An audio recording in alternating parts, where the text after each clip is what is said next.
Lesson 352 in A Course in Miracles workbook.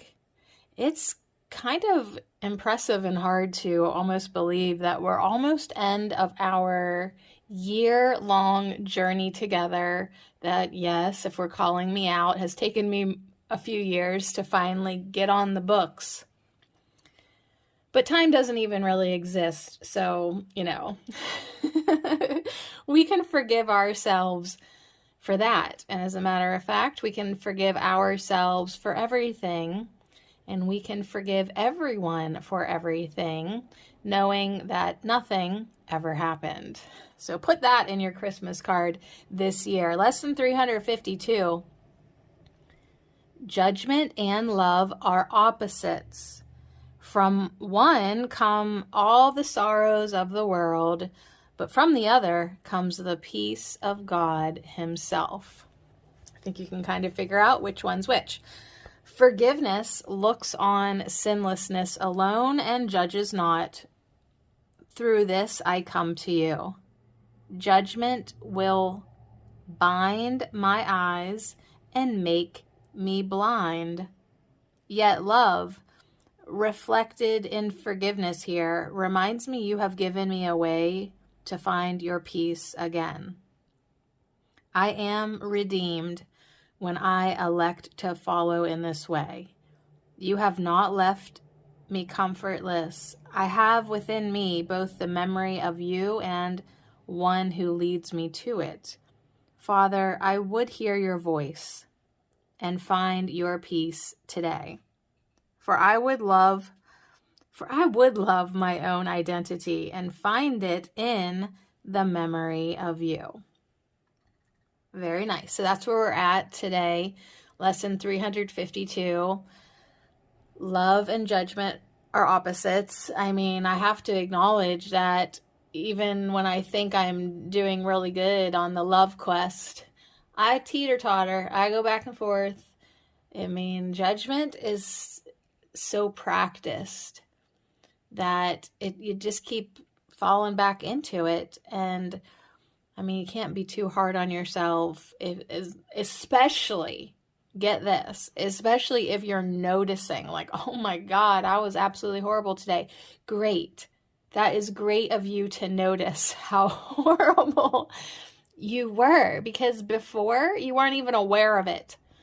But now it doesn't feel good to be judgmental. You still might be participating in it, but you're getting to know better. You're noticing, and you want to choose love, and you want to choose forgiveness. So forgiveness looks on sinlessness alone and judges not. Like, it literally is I wanted to say art of not judging, but it's even crazier than that.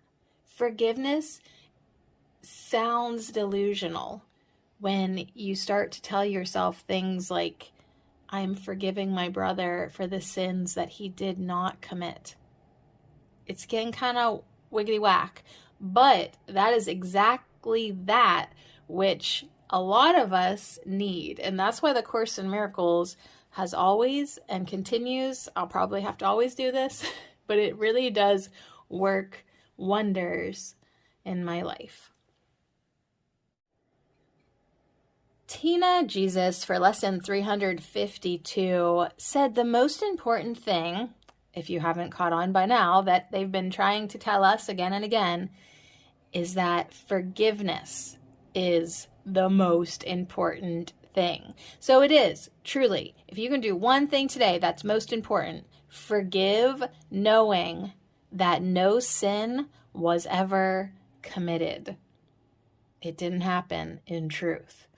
So Jesus went deep into the darkness of our minds today and said that on some level, even if we don't realize it, we all fear God. We have this belief in the fear of God and punishment, and that we are not good enough and we could be damned to hell in our day of judgment. But that is not true. God is not a condemning God. God is with you. You are not alone, and there is nothing to fear. Tina Jesus also took a lot of time for lesson 352 to talk about what kind of seeds are you sowing. So if you are planting seeds of separation, then you will suffer more. It will be hard on you. But if you can sow seeds of love, you will notice that your peace increases, your guidance increases, the access to knowledge increases, and both create your future, depending on which seeds you are sowing. So are you sowing seeds of separation, or are you sowing seeds of love? Today, forgive as best as you can. Lay aside resentment as best you can. It doesn't have to be perfect, and it doesn't happen all at once. It happens in small steps. So the more you can forgive, celebrate that. The more you can choose love, celebrate that. Celebrate all the small miracles. Look at all the small things you do in love and celebrate that. And trust, you are not alone. You are guided. So today, forgive as best as you can, knowing that no sin was ever committed. Oh my.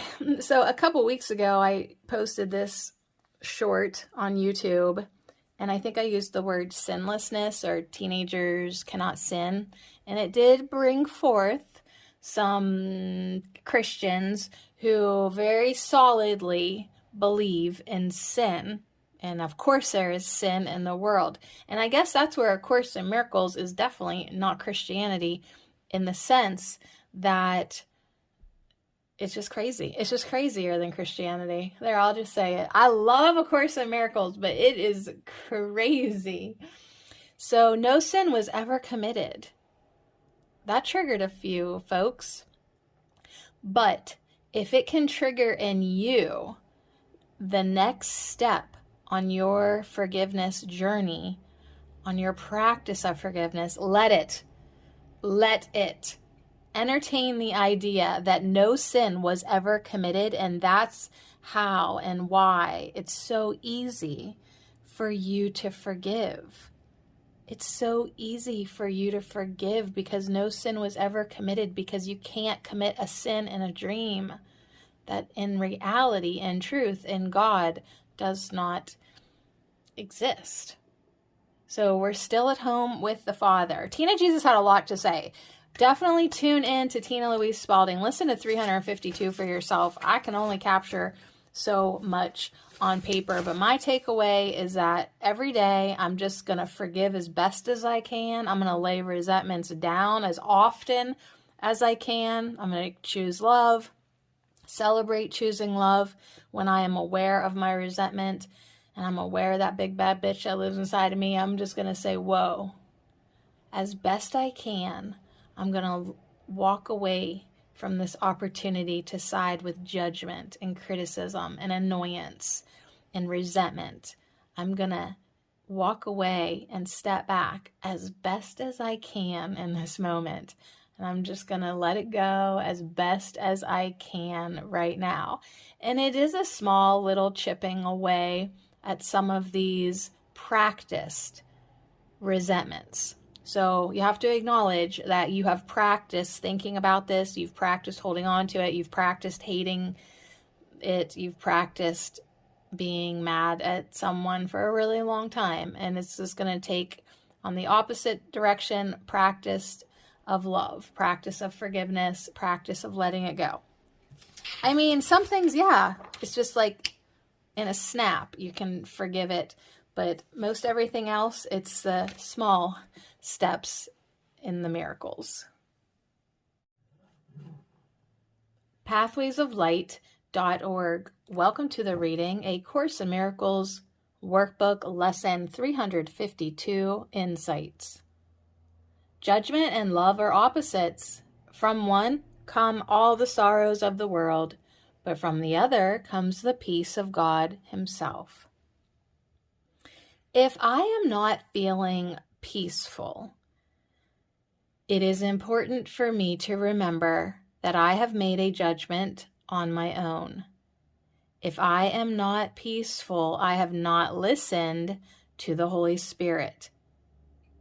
The way I return to peace is to once again open my mind to the healing perceptions of my inner comforter, the one who straightens my mind. My one vocation now becomes that of stepping back and following the lead of my inner teacher, the one who can return me to my true identity.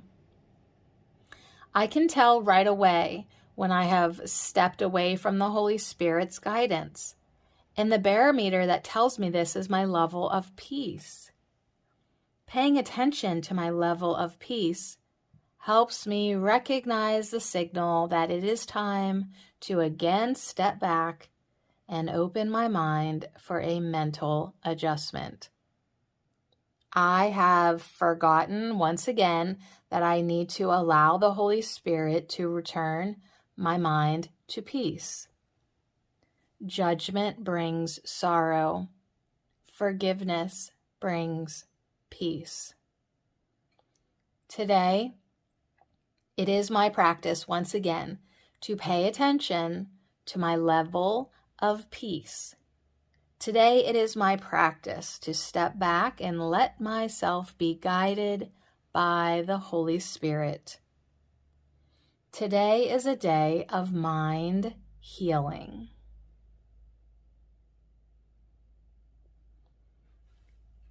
Judgment is not my job. I have taught myself that judgment is an essential tool for survival.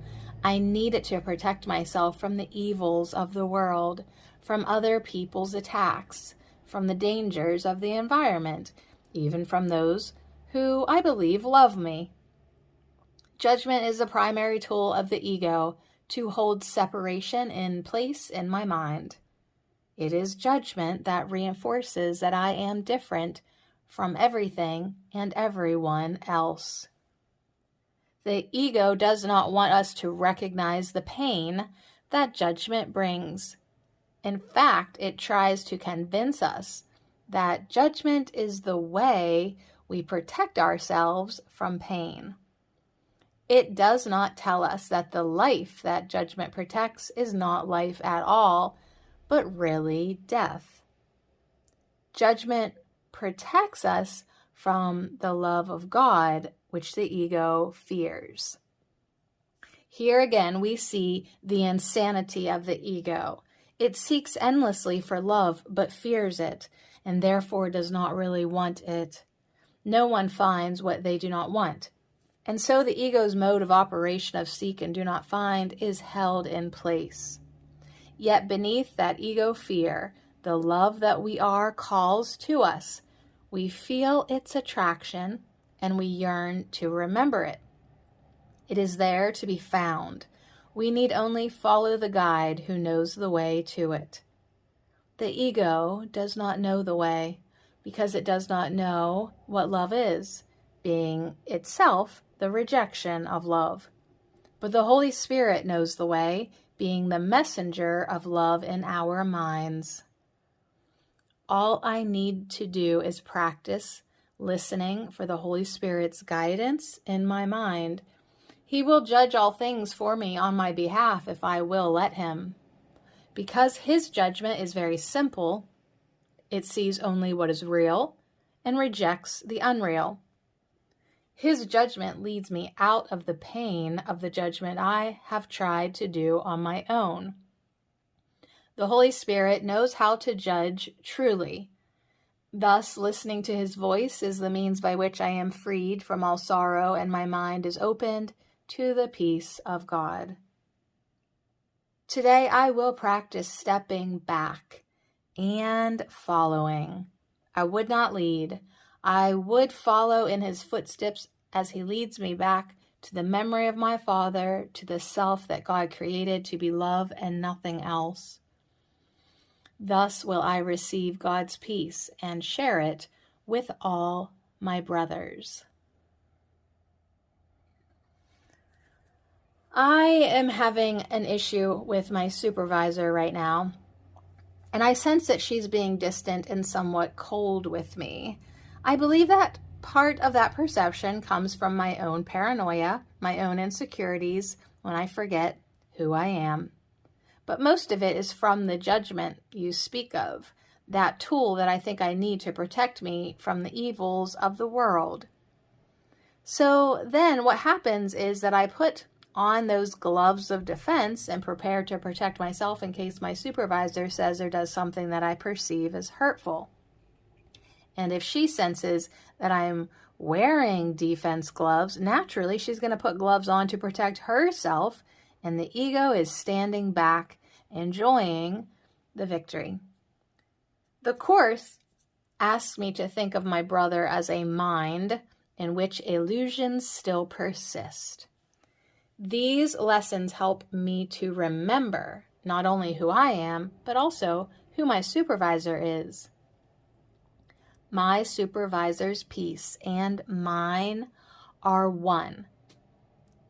I now choose to step back, make no judgment on myself or my supervisor. I ask Holy Spirit to help me see this situation as He would have me see it, and I know, without a doubt, that by the end of my workday, I will have peace. Thank you, Holy Spirit. pathwaysoflight.org. Yes, that is funny that the pathways ended with a work-related example because, I mean, granted, maybe just because I'm at work a lot, but that is when I notice a lot of times that, like, I'll think that I'm in peace, and then all of a sudden there goes the gloves of judgment, and I'm just like, what the hell? So anyways, all we can do is ask for help, have our minds straightened out again, and forgive. Forgive ourselves for judging, and forgive everyone else for what you think that they did, right? So, and anyways, it is practice. It is practice every day, little farmer. What kind of seeds are you planting today? Because the seeds that you plant will sprout and they will grow in your life and they will create your future. So do you want to plant peaceful, loving, happy seeds, or seeds of separation, suffering, and judgment? I know, such a big decision. So, so today I really like the concept of forgiving as best as you can. Concept, goal, whatever, resenting as little as you can and catching yourself. Remembering lesson 352. Judgment and love are opposites. From one comes all the sorrows of the world, and from the other come the peace of God Himself. So which one do you want? Father, I would hear your voice and find your peace today. For I would love my own identity and find it in the memory of you.